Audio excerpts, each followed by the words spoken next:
बिहानीको मिरमिरेमा healthy लिभिङको लाली वाह वाह खै त बिहानीको मिरमिरेमा हेल्दी लिभिङको लाली ड्रिम टिमको लागि जोरदार बजाउनुस् न ताली थ्यांक यू सबैजनालाई मेरो नाम आरपी न्यौपाने घर मेरो हेटौडादेखि म निरन्तर यात्रामा छु तपाईहरुसँग भेट्ने मौका मिल्यो यसको लागि हाम्रो ड्रिम टिम हाम्रो डाक्टर टेम्पा शेर्पा सरलाई हामी जोरदार तालीले सम्मान गर्नेछौँ जो दिखता है वही बिकता है हैन यो एउटा माहौल हो हैन यो सेमिनारमा हामी आउन सफल भयौं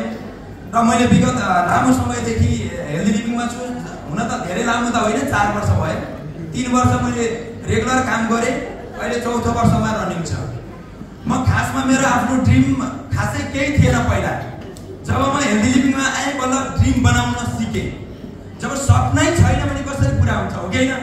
यस अर नो जब सपना छ भने त्यसलाई पुरा गर्ने हामीसँग के हुन्छ भोक हुन्छ आगो हुन्छ के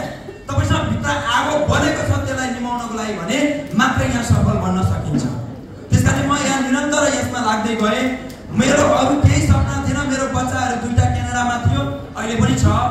क्यानाडाबाट नेपालमा ल्याउनको लागि मसँग सिस्टम चाहिन्थ्यो पैसा आउने माध्यम चाहिन्थ्यो त्यो पैसा आउने माध्यम मसँग थिएन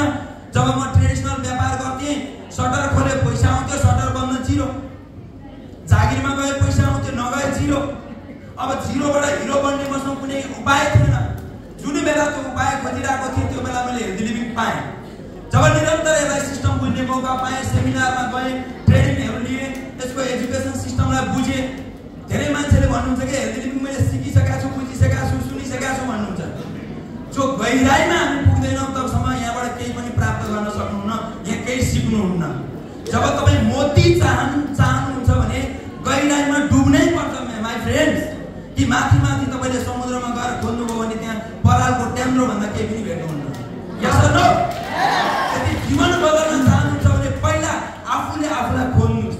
आफूले आफूलाई चिन्नुस् पहिला आफूले आफूलाई चिनेकै छैन पहिला अल्लाह हेर्दा उसको आयो भने म गरौँला अरे उसको आयो भने हेरौँला अरे मलाई त्यही भन्थे साथीहरुले तपाई गर्नुस् न गाडी आउँछ भन्थे साथीहरुले उडाउँथे हेर्नुस् है लाखौं आम्दानी आउँछ भन्थे साथीहरुले उडाउँथे आदि सर तपाई 3 महिना टिक्नु भयो भने मलाई भन्नुस् भन्थे मलाई त्यो साथीहरुलाई म अहिले थ्यांक यू भन्न चाहन्छु किनकि त्यो नभन्देको भए म आज यो स्टेजमा हुन्न थिए जब भन्नुभयो अब मैले के गरे अब उहाँको लागि गर्नु मेरो लागि हैन उहाँको लागि गरेर देखाउनु थियो जब गर्दै गए उहाँले भन्नुहुन्थ्यो तपाईको गाडी आयो भने हेरौँला भन्नुहुन्थ्यो आज म 60-70 लाखको गाडीमा यही आएको छु आज म हेरेछु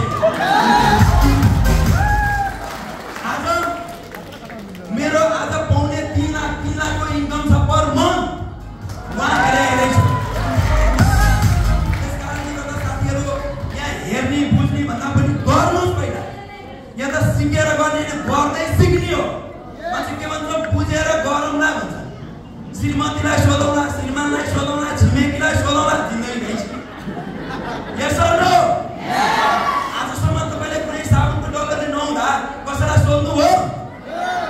यहाँ जिन्दगी बन्छ भन्यो सोध्न पर्छ भनिन्छ दिनभरि मिटिङमा बस्नु छ घर हेल्दी लिभिङले गाडी आउँदछ लाखौं आउँदछ विदेश जान पाइन्छ गर्न पर्यो बुढा भन्यो भने बुढाले के अब तँलाई फसायो बेलुनी यत्रो बनाएर गएको घर गएपछि फुर्सद भइहाल्यो यस अर नो त्यही साथीहरु मुटुलाई दरो बनाउनुस् कोही सोध्न जरुरी छैन आजसम्म कपडा धुन सोधेको होइन खाना पकाउने तेल किन्न सोधेको होइन हो त होइन जीवन बदल्न छ भने साथीहरु आजबाट स्टार्ट गर्नुहोस् राइट टाइम राइट डिसिजन सही समयमा सही निर्णय गर्ने मात्र